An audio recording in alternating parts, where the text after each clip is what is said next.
Oh, hey guys, DMCubing, and this is Q&A number 1, and I've got answers. You guys are the best. I tell you one thing about my subscribers, you guys participate. The turnout for this Q&A has been phenomenal. Got lots of questions to answer, so here we go. Let's get busy. Several people have requested a face reveal. Leo Lynn 77, do you want to do a face reveal? JM Cubes, will you do a face reveal? And Steven Zhang, face reveal. If you're ready for a face reveal, here we go. 3, 2, 1. Had a couple of people ask what DMCubing means. What does the DM mean? Well, that's my name, David Miller. Okay, a couple of other questions. How old are you? And I like it. Zen the Cuber, you're my best friend. Listen to this. How old are you? You seem like you're 40 years old. Well, actually, I'm 53 years old, so I appreciate the fact that you think I sound 40, because when you're 53 and somebody says that, it makes you feel real good. And then the last little question in this little section of personal details, somebody asked, what state do you live in? I live in the state of Louisiana. Jose Antonio Lons asked some very good questions. His first question, do you have any kids or family? No, I'm single. I dated somebody for a very long time, actually. Never really got serious, didn't get married, so I'm a bachelor still, no children. What was the first mod you ever made? I'll address all the Rubik's Cube stuff after I get my personal details out of the way. And he asked if I have other hobbies besides cubing and playing music, and so does Hank Zhang, who also asked, so what are your other hobbies besides cubing and your love of music? Well, my biggest hobby is probably photography. I've been into photography since I was a little itty-bitty kid. I come basically from a family of photographers. Anyway, I'll show some images here.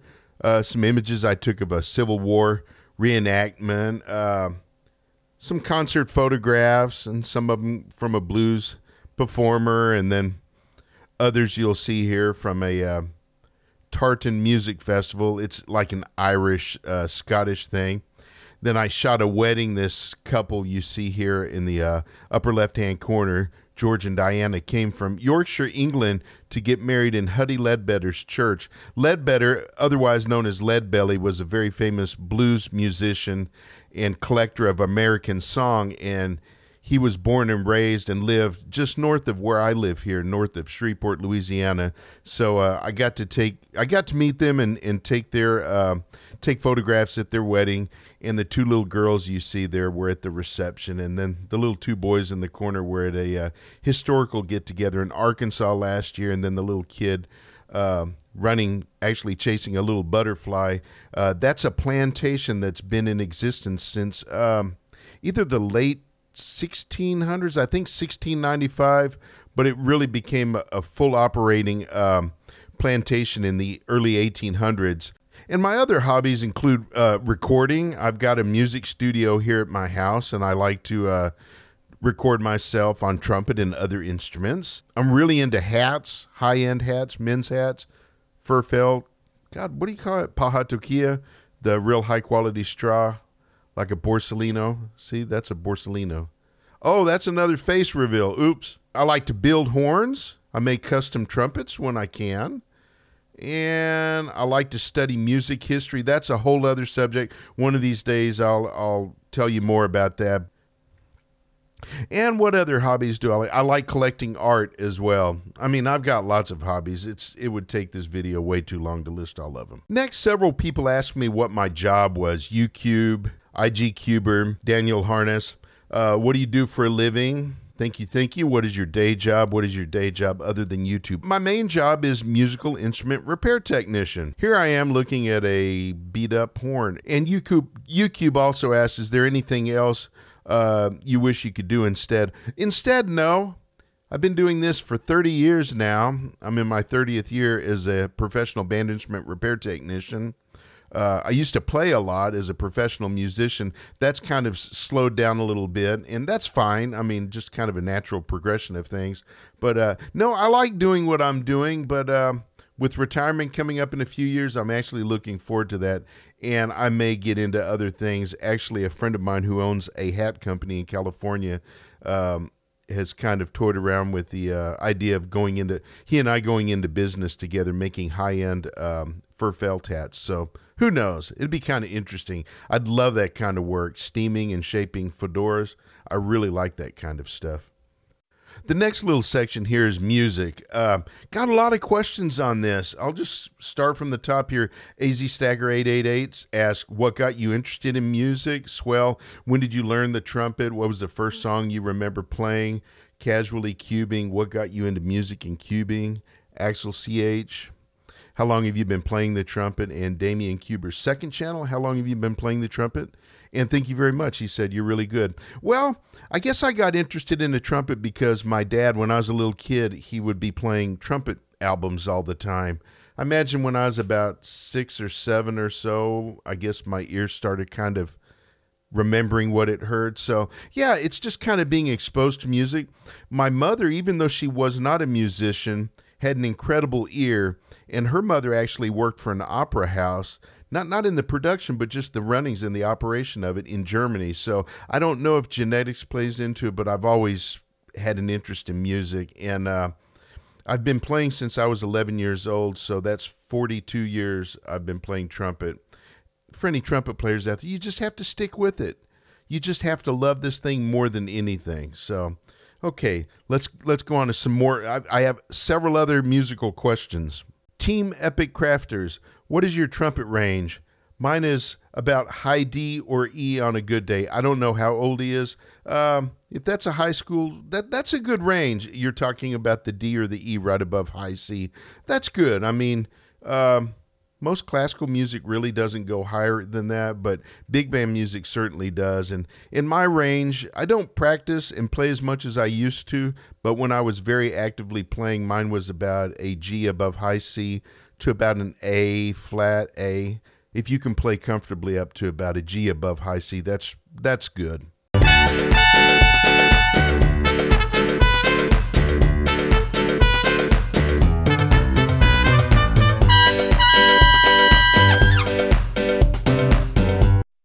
And a lot of people asked, what other instruments do I play? Well, many years ago when I was training to be a musical instrument repair technician, well, that's a whole other thing.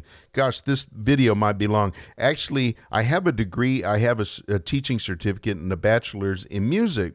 And I was going to be a music teacher, but somebody that I was working with right after when I graduated college, she said her husband needed an assistant to repair instruments. Long story short, I kind of got sidetracked, and I've been a professional band instrument repair tech as soon as I graduated college. So because of that, through the process of learning how to repair every musical instrument, wind instrument, and percussion instrument, you end up learning how to play all of them. You know the fingerings, you know how to get a sound out of it. Now, I'm not a virtuoso, but basically can play all of those, all of the band instruments, a little guitar.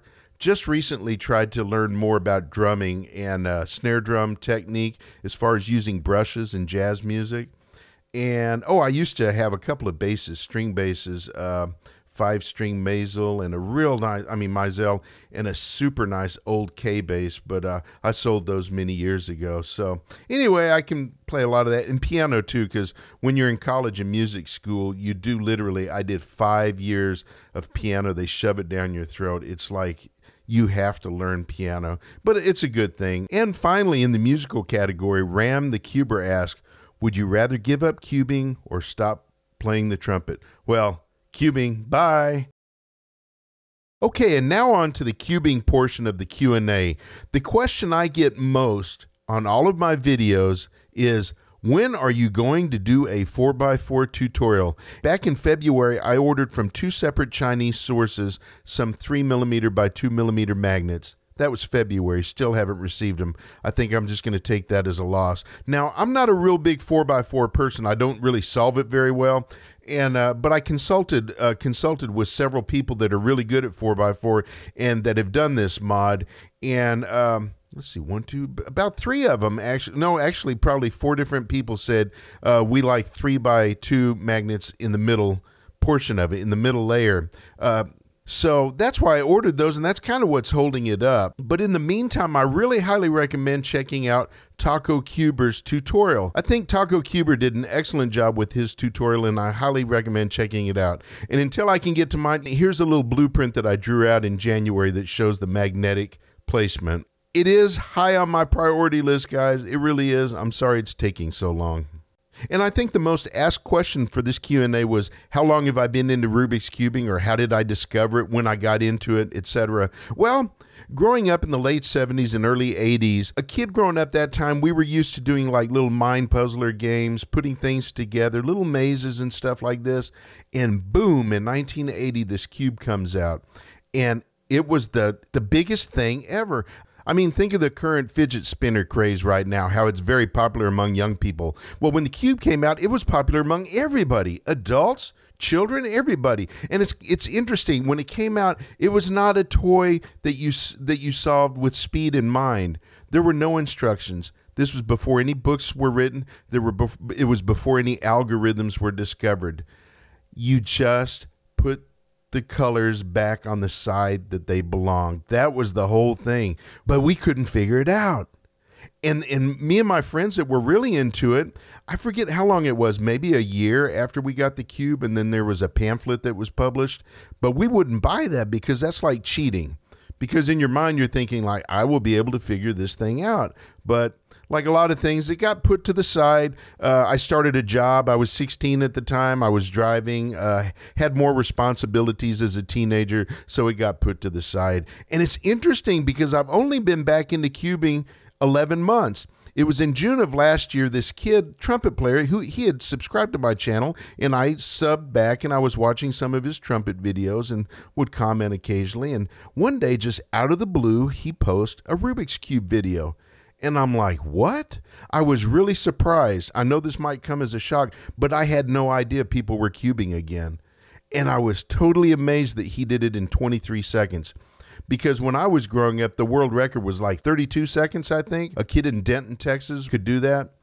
So I'm like, whoa. So I've only really been back into cubing less than a year. Okay, this next series of questions and answers dovetails off of what I was just talking about, me getting back into cubing. Nathan Wiggins asked, what was your first speed cube after the Rubik's? Well, the kid on YouTube that made 23 seconds, and I was just astounded, said, there's this place called The Cubicle. So I get online and I order a premium Along V2. Great cube. E.T. Film says, how did you get into cubing and magnetic cubes specifically? I have a few questions like that. A-Cuber Cubes, did you get the idea of magnetizing cubes and making tutorials from Chris Tran, or were you already thinking about it? Well, here's what happened. So I was, starting to order more cubes from the Cubicle, and they one day posted a picture of their magnetic cube, their Waylong GTS, with 2 caps removed.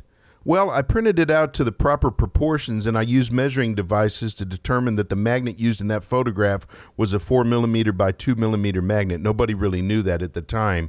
And I just lucked out that the company that I found that sold a good strength, the N48, was Apex Magnets. So I lucked out on my first cube. I didn't really have to prototype. The Waylong GTS with N48 4x2mm magnets works perfect. Had a little more trouble in experimenting on the Vault 3 until I finally found something. But no, it wasn't my idea. I just saw that they did this, and I thought, I can do that. And here's how my channel began. After I made my first magnetic cube, and I took pictures of it. I didn't take any video, but I took pictures of it. And I thought, well, I might just kind of post this little project I did to my trumpet channel.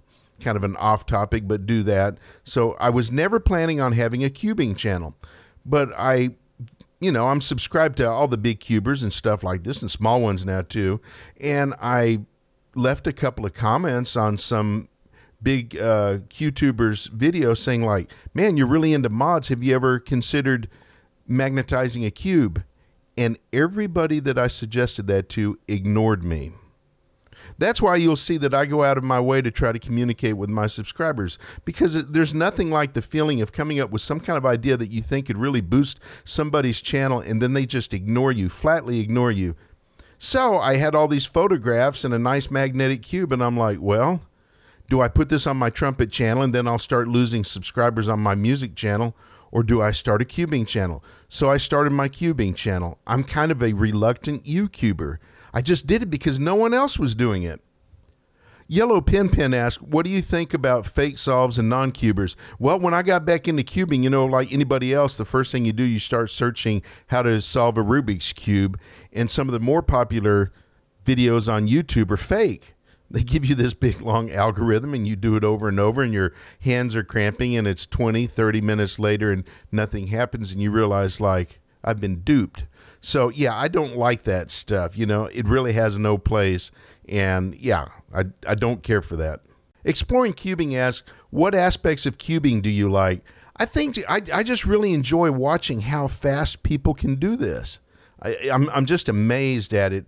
And what I get out of it myself is I'm a musical instrument repair technician, so I know how to optimize movement in any kind of, you know, mechanical device, reduce friction, optimize movement, eliminate wasted movement. And that's why I like working on cubes, to try to make them better. Whether I'm working on a trumpet or a flute, an oboe or something like that, a saxophone or a cube, it's keeping those key things in mind, reducing friction, minimizing wasted effort, stuff like that, maximizing efficiency. So, but I really like just watching how fast people can solve. It is just amazing. It really is. And Brady Forsyth asked the same question. Edwin S. asked, what do you hope to do with your channel in the future? I don't know. It just kind of takes off on its own. It really just amazes me. I'm just kind of along for the ride. I'm not really trying to dictate it to do a certain thing. When a new cube comes out, I try to be like the first to magnetize it. That whole GTS2 debacle made me like the third person to upload a tutorial, but I really wanted to be the first one. Charlie PVP asked, are you going to do more giveaways? Yeah, I kind of look at it like I like to see my cubes being used and appreciated and stuff like that, and I'm not going to keep a whole bunch of cubes around my house. So every 500 subscribers, I try to have a giveaway, and every 1,000 subscribers, I try to make it international. So usually, if it's on the 500s, it's U.S., and if it's on the 1,000 marks, it's an international giveaway. Parody Cuber asked a very good question. How do you get the word out about your channel without spamming? And I know exactly what he's talking about. You want people to acknowledge you. You want them to notice you, but you don't want to overstep that. And I see that all the time. I get comments on some of my videos like, have you seen my new video? Why didn't you comment? Blah, blah, blah. And you're like, man, I'm subscribed, you know. Don't badger, you know. You feel like coming back and saying like, look, you don't have to badger me just because I didn't comment on one video. You know, if I'm going to comment, it's going to be genuine. And I think that's part of getting the word out about your channel, is this interaction, this socialization between people within this community from one channel to another. Just make it be genuine. You know, anybody can just type, good job, good job, good job, great video. But, you know, let them know that you've watched the channel, or I mean, watched the video in its entirety. But I think that's one way, is just the networking from one channel to another.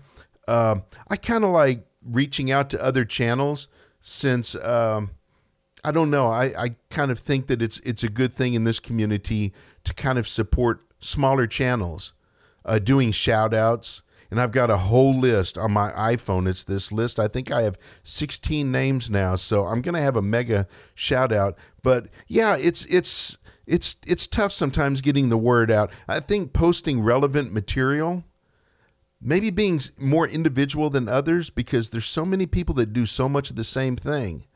Definitely, you know, socializing with other channels, maybe mentioning your channel, have a Facebook page. There are cubing forums online, speed solving forums, and also on Facebook as well. And just being a participant in the community, I think, helps get the word out without spamming. I had a lot of questions about, you know, what my best time is, personal best, PB. I'm not a speed solver, and I do occasionally use a timer. Anyway, I think you'll find that a lot of people that do modding aren't into speed solving, and it's embarrassing, but I don't know, you know, for being 11 months into cubing and being an old person like me, my personal best is 38 seconds using beginners, and I'm not too embarrassed to say that. I don't know. Eventually, I'm adding new algorithms and learning things. Somebody asked what my favorite algorithm is. It's the sexy move. Isn't that everybody's favorite algorithm? Yeah, of course. Had a few questions if I've ever been to a competition. No, not to compete, but I'd like to go just to observe and maybe meet some people, since I've met a lot of people on YouTube. If I drove over to some of the ones in the Dallas area, there'd definitely be people that I've met on YouTube that would be there. Other people have asked me what's my favorite cube. Right now, I think the GTS V2. And other people have asked me how many cubes I've magnetized. Woo. Has to be over 50. I also get a lot of questions about what I think about Cubicle Labs. I think they're great. I mean, come on, guys, look at it. We are where we are in cubing because of them, in particular because of Chris Tran. I mean, really, Chris Tran, one person by himself, is responsible for taking this craft and art and sport of cubing to a place it's never been before. So I just don't understand why people talk bad about Cubicle Labs. I also get questions like, well, what do you think about what they charge for a cube? Well, I put it this way. I do some custom trumpet work on the side. Chiefly, I make a custom-made trumpet tuning slide. And my slide, I charge $150 for one model and then $200 on another model. And that particular instrument part takes me a better part of a day to make. So, okay, you consider $200 for a better part of a day building a custom thing. Okay, if I applied that to cubes, in that amount of time, I could probably do 3 cubes if I streamlined things and had it assembly lined, I mean. So you're talking about a minimum of $70 where I would be at a point going like, okay, I'm kind of comfortable doing this. I'm not making money. So $70, who's going to spend that on a cube? So the fact that the Cubicle marks theirs up maybe $25 or a little bit more per cube for a magnetization job, I think that's fine. I think the Cubicle Labs is great. I think the Cubicle is great. Chris Tran is going to be sorely missed. Somebody asked, what did I think about the news of him going back to school? I was happy. I really was, you know, because I watch all his videos and his streams, and you know, he's always saying, kids, stay in school, do this, do this. And, you know, in the back of my mind, I'm thinking like, yeah, Chris, maybe you should have stayed in school, you know, and or finish your degree. And so when he said that, I'm like, wow, good. Really happy for him. I can't think of anybody more positive. I don't know him personally, but, you know, through the internet and stuff, and I just can't think of anybody more positive. Such a great person, and I wish him the absolute best. And somebody asked if I was given the chance, would I work for the Cubicle to produce magnetic cubes? I probably couldn't, because I would kind of ask for the salary that I'm making now, and they may not be able to do that. And cost of living in New York State is considerably higher than what it is down here in the South in Louisiana. But it would be fun, though. Honestly, it would be fun. And back to Chris Tran, Cuberius asked, are you and Chris Tran working for Magneto? Of course we are. I've had other questions about magnets and what will go in each cube. And in all of my videos, I try to find the optimum magnet for that cube. And I am in a process of compiling all of this. And I'm trying to work on providing better material within my videos, saying like, this is the best magnet in this, and then plus the source. I've got some very great news about gossboys.com. They're the people that carry the extremely high quality gold-plated N42 4x2 millimeter and also an N38. I talked to the owner. His name's Dave. And I told him about his cubers, and I said, that's why you keep buying all these magnets, and I'm telling people about your magnets. And we started talking, and I said, is there a chance you could get some N35s, because you'd be the only domestic seller of those, and some N50s, because there's a lot of kind of fake N50s or weak N50s just being sold on eBay and elsewhere. So that was about a month ago. It's taken them a while, and they're about to come in any day now. And even better news than that, so he's going to have the N35, N38, N42, and N50 in 4mm by 2mm. And on top of that, he's going to give us a break on some prices. If you use a coupon code of DMCubing, you get 10% off your order now through the end of June. And he's also going to set up shipping so that any orders over $10 ship free. Now, I know that's in the United States. I don't think anybody gives free shipping international. So if it's a case of being an international order, just email him. There's an email address on his website.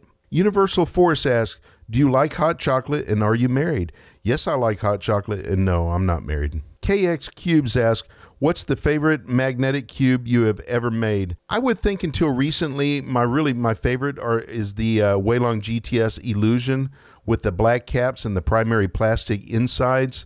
There's something about that primary plastic that just responds to all kinds of lubes very well. It's just slick, real slick, and I like to use N48s and N52s, so I have two of them, one that's a little lighter and one that's a little heavier on the magnets. But now since the GTS2 came out, I think that's going to be my favorite. I need to stop doing all these mods and stuff and get back to doing some solves. Sixton Isaacson asks, hi DMCubing, how many cubes have you magnetized? It would be in excess of 50. And he says, I also wonder if you could put the thickness of the plastic in the description of all your tutorial videos. Yeah, I'm going to work on that. I haven't been real consistent, and it would be nice for me to put that in all of them where I can, because it's a little bit more information that would be helpful. And you mentioned that you bought some N35s and N50s. Yeah, the N50s that have been coming out of eBay and other places just aren't as strong as what an N50 should be. Ramses Martinez says, hello DMCubing. Hello Ramses. I love your work and your tutorials have really helped get some of my cubes magnetized. I'm working on a series of force cubes standard color set where each color has a different magnetic strength. My question is, what would be your advice on the best way to approach this project as far as the strengths to use, multiple magnets per piece, etc.? Ooh, I don't know. You didn't mention which cube. Is it going to be the GTS2s? I'd probably use the same magnetic strength unless you're just experimenting. If you're going to experiment, then, definitely use an N35 because that's what we use in a lot of cubes for the lightest, feel. And, if you really want to push it and see how strong a cube can take, you might as well go up to like an N50 or an N52. Global Grills GG. Number 1, what is your name? I already gave it. What is your age? I already gave it. What is your favorite algorithm? I already gave it. Are you a good gamer? No, not really. Where do I live? Louisiana. Can I bottle flip? No, I'm an adult. I think that's the silliest thing ever. I'm sorry. I don't want to make you mad, but no. Who influenced you to start cubing? Kind of self. What are all my PBs? I gave that early. Do I dance well? I danced a lot in college, yeah. How do you tension your cubes? I just find a way that kind of feels good. On a magnetic cube, generally you need to back off a little bit. I use a high-powered magnifying lens. It's an eye loop. And I zoom in on each core screw. I get it where the threads disappear, and then I back off or go in and I count quarter turns. I'm real meticulous. What algorithms do you use? I'm not that sophisticated of a solver. I mean, I know a few. But I'll pass on that question. Quick Carlos says, DMCubing, will you ever sell magnetic cubes? No, because I just don't want to get into trying to make money. This is just a fun thing, but I give them away on my channel. I like to have giveaways and stuff like that, so no, I'm not going to really do it for money. And how are you so good at trumpet? Oh, thanks so much. I can't play as good as you. Well, you just have to practice, and I've been at it a very long time. Just stay encouraged. Listen to music. Listen to other players, try to get a good concept of the sound that you want to produce, and then you will adjust to make that sound. But it's a long road. There's really no shortcuts to playing a musical instrument.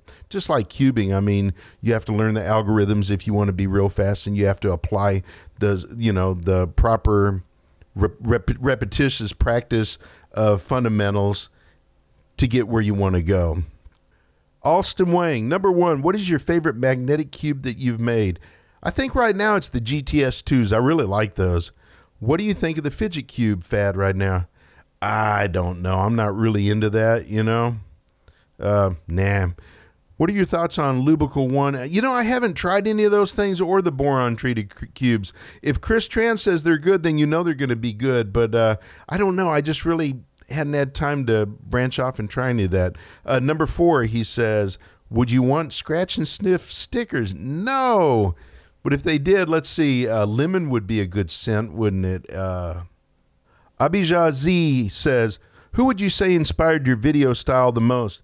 I don't know. I'm not specifically trying to be anybody. I'm just kind of myself. But one thing that's good about cubers and YouTube in particular, the younger generation is savvy, and if something doesn't look right and it's not presented well, they let you know. I don't know, as far as what's inspiring my video style, I'm just kind of going with the flow. Some of my favorite cubers are like Crazy Bad Cuber. He's really good. I love Cuber Rhythms. I mean, Lights Camera Cubing, I like that. That kid's really good in front of the camera. Holy cow. Sean, Speed Cube Review. Do they inspire me?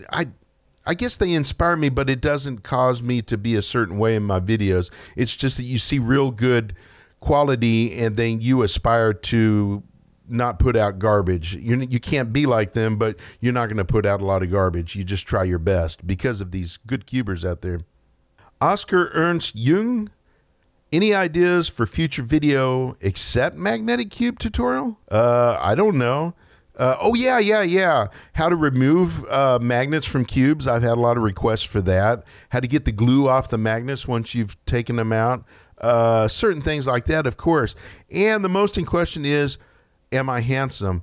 I looked through your videos and I couldn't find a single picture of you, but I assume you probably are. BABCGA. That could be music if we whistled that out or sung it out. Anyway, hi. Unfortunately, my N35 and N50 magnets got jumbled up. Oh, that sucks. The best thing I can tell you, because I've had this happen before, and I was at it for 2 hours. Here's what you need to do. Get you an extremely high magnification lens like an eye loop and study each magnet. If you look at them at a microscopic level, they will have extruding marks. I think that's what it's called, kind of like machining marks, where they're extruded through molds and stuff like that, and it kind of scratches. You need to look for machining marks. Some of the edges will be chamfered, kind of like beveled edges. Some will be straight. From that, you can separate them out if they are two totally different types of magnets. That part's actually pretty easy. And also, even though they're probably 4x2mm magnets, they vary. Some may be slightly a little under 4mm or under 2mm. So you can kind of eyeball them again with a high magnification. Some may be thicker or thinner than each other. Jelly Jefferson questions, if Rubik's made an inexpensive Teramink, would you get it? Sure. Can you do, no, I can't do blind OH solve at all.